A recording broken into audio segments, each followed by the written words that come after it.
Morning friends, welcome to Guruji's Kripa SMS academy. आप सबका स्वागत है तैयारी जीत की सीरीज़ में, जिसमें हम इंडियन पॉलिटी जीएस के इंपॉर्टेंट मॉड्यूल्स के जो है करंट क्वेश्चंस को प्रैक्टिस कर रहे हैं। तो देखते हैं हमारा फर्स्ट क्वेश्चन क्या कह रहा है। आर्टिकल 20, तो फंडामेंटल राइट्स पर हम चले जाएंगे। No person who is arrested is detain in custody without being inform. So that means हम रूल ऑफ लॉ को फॉलो करते हैं। So this is one of the feature of article 20। It guarantees the right against double jeopardy, मतलब आपके पास जो है double punishment जो है कहीं ना मिल जाए पर्सन को।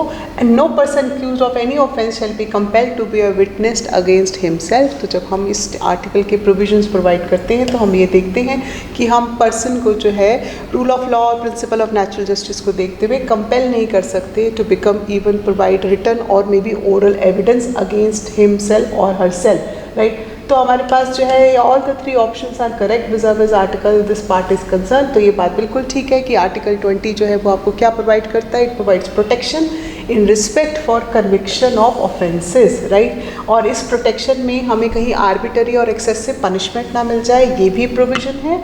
और यहाँ पर ये भी प्रोविज़न है कि हमारे पास जो है हमें डबल पनिशमेंट ना मिल जाए। और ये भी प्रोविज़न है हमारे पास कि हम जो है पर्सन जो है अपने अगेंस्ट जो है वो विटनेस हम उनको कंपेल नहीं कर सकते हैं, राइट।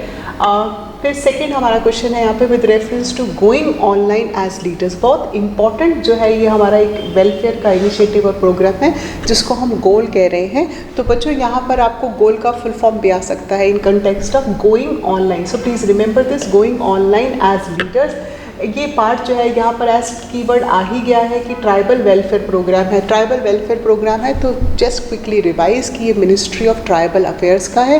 तो इसके जो टारगेट बेनिफिशरीज होंगे वो कौन होंगे, वो ट्राइबल यूथ होंगे। गोल प्रोग्राम को जब हम पढ़ते हैं, क्योंकि करंट में तो गोल प्रोग्राम का फेज़ 2 भी लॉन्च हो चुका है, राइट। तो इस प्रोग्राम में हम 3 कॉम्पोनेंट्स पढ़ते हैं कि गोल का पर्पस है कि जो ट्राइबल यूथ है वहाँ पर उनकी डिजिटल लिटरेसी इंप्रूव हो, नंबर 1। नंबर 2, उनमें स्किल इंप्रूवमेंट हो, स्किल एनहांसमेंट हो, और उनमें लीडरशिप और एंटरप्रेन्योरशिप की क्वालिटीज़ बढ़े, right. So 3 components please remember about goal. 1 is digital literacy, second is skill enhancement capacity building, and third is leadership and entrepreneurship. तो अब एग्जामिनर आपसे यहाँ क्या पूछ रहे हैं, it is a joint initiative of ministry of tribal affairs. Yes it is a, but ministry of tribal affairs ने India Facebook Meta के साथ जो है ये पार्ट जो प्रोग्रेस शुरू किया है। डिजिटल लिटरेसी है तो ये ऑप्शन जो है यहाँ पर सही है। इसका एम है to upskill and digitally enable tribal youth, yes है ना। और इसका जो फर्स्ट फेज था दैट वाज लॉन्च्ड इन 2015। देखते हैं अब ये फैक्चुअल इन्फॉर्मेशन यहाँ पर करेक्ट है कि नहीं। अब यहाँ पर आपका जो आंसर है वो आंसर है यहाँ पर D, by first and second statement is correct, क्योंकि वो 15 में लॉन्च नहीं हुआ था, वो 2020 में लॉन्च हुआ था। और 2022 में गोल का जो है फेज़ 2 जो है वो लॉन्च हुआ है। डिजिटली स्किल एम्पावर करना है। और जो फेज़ 1 था उसमें हमने टारगेट रखा था 5000 ट्राइबल यूथ का, और जो फेज़ 2 है उसमें हमने ऑल ट्राइबल यूथ को कवर किया है, राइट। तो हमने उसका स्कोप एनहांस कर दिया है, राइट। और फेज़ 1 में ऑलरेडी जो है हम फेसबुक के पार्टनरशिप के साथ ट्राइबल कम्युनिटीज़ को इसमें एम्पावर कर रहे हैं। थर्ड क्वेश्चन है with reference to GST council. जैसे ही हम जीएसटी काउंसिल माइंड में पढ़ते हैं तो हमारे माइंड में जो है टैक्सेशन रिफॉर्म्स के साथ साथ कोऑपरेटिव फेडरलिज्म का भी कंसेप्ट आ जाता है, और कॉन्स्टिट्यूशनल अमेंडमेंट्स भी हमें यहाँ पे रिवाइज करनी पड़ती है। तो जीएसटी काउंसिल जो है वो क्या वो एक स्टैट्यूटरी बॉडी है, ये गलत हो जाएगा, क्योंकि हमें पता है कि कॉन्स्टिट्यूशनल अमेंडमेंट से हमने इसको कॉन्स्टिट्यूशनल बॉडी का स्टेटस दिया है, राइट, ठीक है। और जीएसटी काउंसिल का जो डिसीजन है वो बाइंडिंग इन नेचर है। जो काउंसिल है उसकी रिकमेंडेशन एडवाइजरी है। दो वी ट्राई कि हम यहाँ पर जो है उसकी रिकमेंडेशंस इम्प्लीमेंट हो, ताकि सेंटर और स्टेट का जो फिस्कल फेडरलिज्म का रोड मैप है वो स्मूथ से इम्प्लीमेंट होता रहे।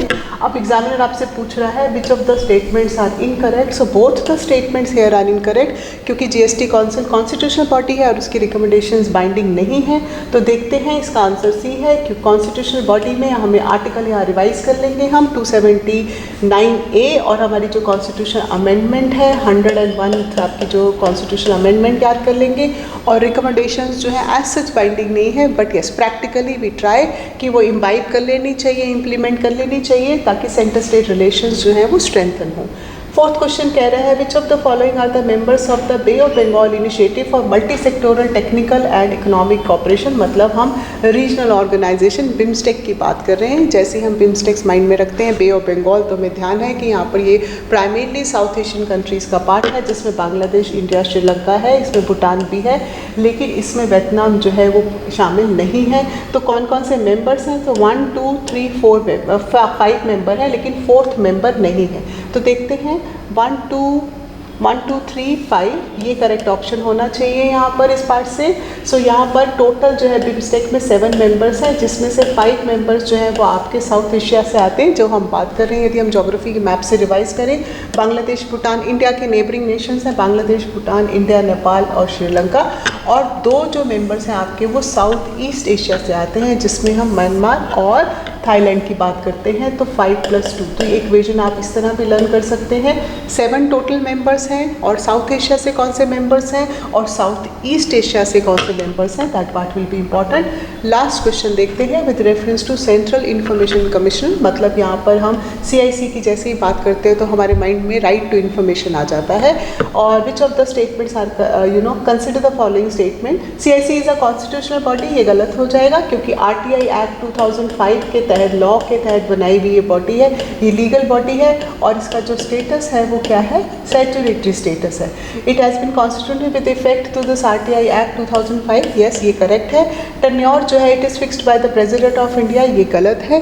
पहले इस एक्ट के तहत ही इनका जो टेन्योर था वो 5 ईयर्स का फिक्स था, लेकिन 2019 में जब हमने RTI एक्ट को अमेंड किया तो गवर्नमेंट ने क्या किया है? गवर्नमेंट ने टेन्योर का, फिक्स टेन्योर का जो प्रोविज़न है वो चेंज करके उस पर लिखा है कि उनका जो टेन्योर है that will be determined by the central government, union government का इसमें रोल रहेगा। तो देखते हैं इसमें करेक्ट आंसर जो है, तो करेक्ट आंसर तो सिर्फ 2 ही है यहाँ पर, राइट, ठीक है। सो क्योंकि एक स्टैट्यूटरी बॉडी है, लेकिन ये बात ठीक है कि RTI एक्ट के अंडर है। अब जो फिक्स्ड टेन्योर था 5 ईयर्स का, या रिटायरमेंट एज का क्राइटेरिया जो है ये अर्लियर था, 2019 के अमेंडमेंट से जो है हमने इसको जो है वो चेंज कर दिया है, राइट, ठीक है।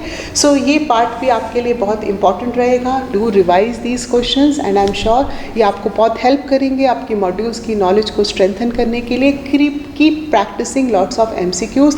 आपके एग्ज़ाम का टाइम बहुत नज़दीक आता जा रहा है, तो उसके लिए आपको बहुत सारी शुभकामनाएं। Thank you so much.